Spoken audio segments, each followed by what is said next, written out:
Ito yung pinakamahirap na part ng trabaho ko, yung gumising ng ganitong oras para maghatid sundo sa mall. Pero wala tayong magagawa kasi party na yan ang trabaho natin. Katapos nito, wala naman nang gagawin, tutulog ulit. Kaya lang ang hirap kaya makatulog ulit pagka ganitong nawala na yung antok mo. Malapit lang naman yung mall dito sa tinitirhan namin, mga 15 minutes lang naman yan. So yung balikan dyan nasa 10 to 12 minutes lang. Kaya lang pagbalikan gising na gising ka na. Ito yung time na yan, yung papunta pa lang yan, medyo antok pa ako yan. Pero mamaya yan, pagbalik gising na. So paano ka makakatulog ulit yan? Makatulog ka man ulit yan mga nasa 1:30 or 2 o'clock AM na yan. Tapos gigising ka na naman ng 6:30 kasi may biyahe ako ng 6:50.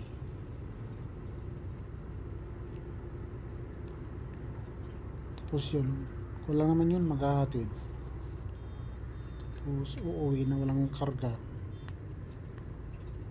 Tapos pagdating ulit ng 9:50 ng umaga, magsusundo naman ako. Yung mga hinatid ko sa ganyan, yung ganitong oras, susunduin ko sila ng 9:50. Pagkatapos nyan, medyo mahaba-haba yung pahinga natin.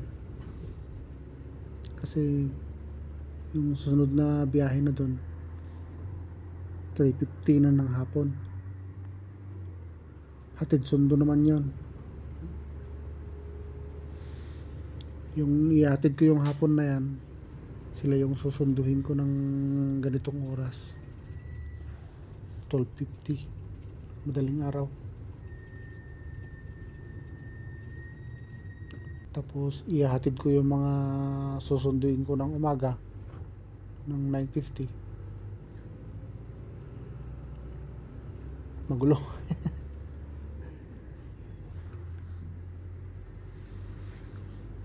Bali ko lang naman yan, 4 na biyahe, maghapon magdamag, 3 sa araw, tapos 1 sa madaling araw. Yun lang yan. Tsaka lang naman mahirap dito pagka yung panahon ng Ramadan, kasi madadagdagan yung biyahe, magiging 6 or kaya 7 biyahe, ganyan. Depende kung ilang biyahe yung ibibigay sa'yo. Pero may bayad naman yung overtime yan. Kaya lang hindi naman kalakihan, yung sakto lang. Pero swerte ko pa rin kasi mag-isa lang ako dito. Kasi yung mga nasa hyper mall, 2 na kasi yung driver doon. Kaya kung bibigyan man sila ng overtime, swerte nila. Pero sabi kasi nung manager namin, yung mga nasa ganito lang, yung remote area, yung isang driver lang, siya lang yung binibigyan ng overtime. Kasi nga no choice kami, kahit gusto namin mag day off, hindi kami makapag day off. Kaya ang nangyayari dyan, nagiging overtime na namin yan. Okay lang naman, kaysa naman mag day off ka, maghapon lang naman na nagsi-cellphone ka o kaya nakahiga, nakaka-boring din. Mas maganda rin yung ganito, at least may bayad naman siya. O yan, Hinihintay ko na yung mga passengers ko pa uwi. Yun na sila.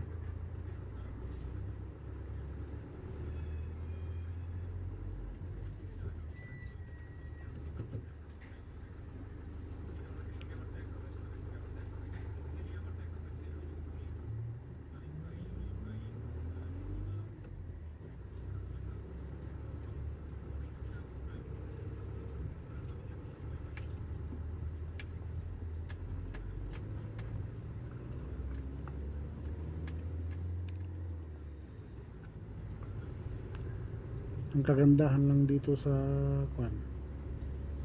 lugar na to, kapag ganitong oras ng gabi, bihira lang ang sasakyan, walang traffic, kaya mabilis lang yung pag-uwi. Tanging nagpapatagal na lang dyan yung traffic light na yan, may bungad.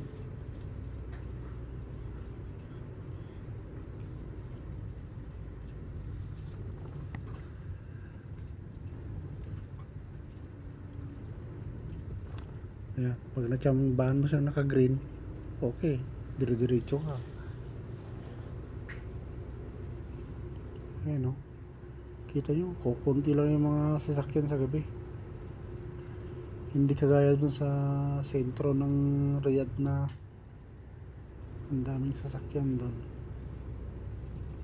Sobrang traffic, kahit malapit lang yung paghahatiran mo, abutin ka ng 1 oras. Kaya ayaw ko dun eh. Kahit malayo dito sa Riyadh ito, mas okay naman kasi hindi siya traffic, hindi siya crowded. Saka ano pang hanapin mo, nandyan naman lahat. Yung padalahan, meron din namang mall dyan.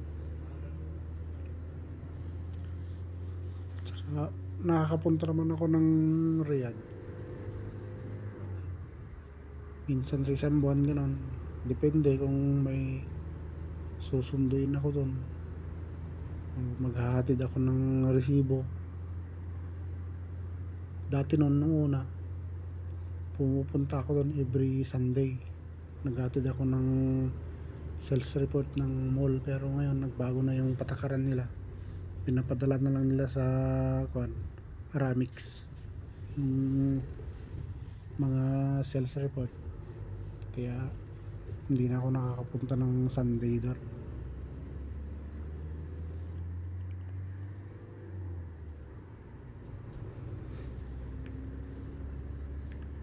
Yan, lapit na tayo dyan. Dito na tayo sa may school. Paglagpas dyan, makikita na yung bilya namin. Ayan na siya.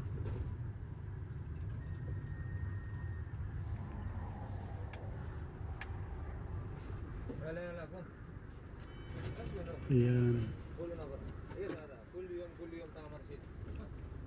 Bali itong bilya na to bago. Ilang buwan pa lang kami dyan lumipat. Kasi yung dating bilya namin, pinalis nila kami doon dahil yung mga kapitbahay namin doon puro mga Saudi.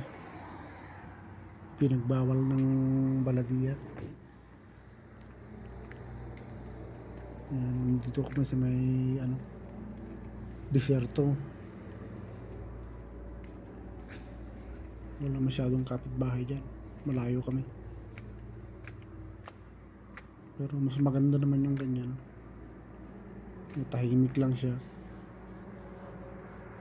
Tanging andar lang ng mga sasakyan ang naririnig mo dyan pag may dumadaan. Ayan, akyat na tayo sa hagdan. Ito pa yung isang papagising sa akin pagka kaya pagdating ko sa kwarto, wala na, gising na ako. Ang tagal na naman bago makatulog ulit.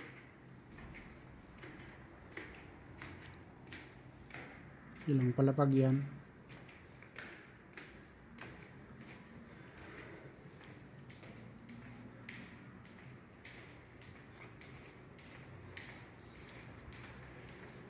Nandun kami sa may second floor. Second floor yan, pero ilang hakbang yung hagdanan.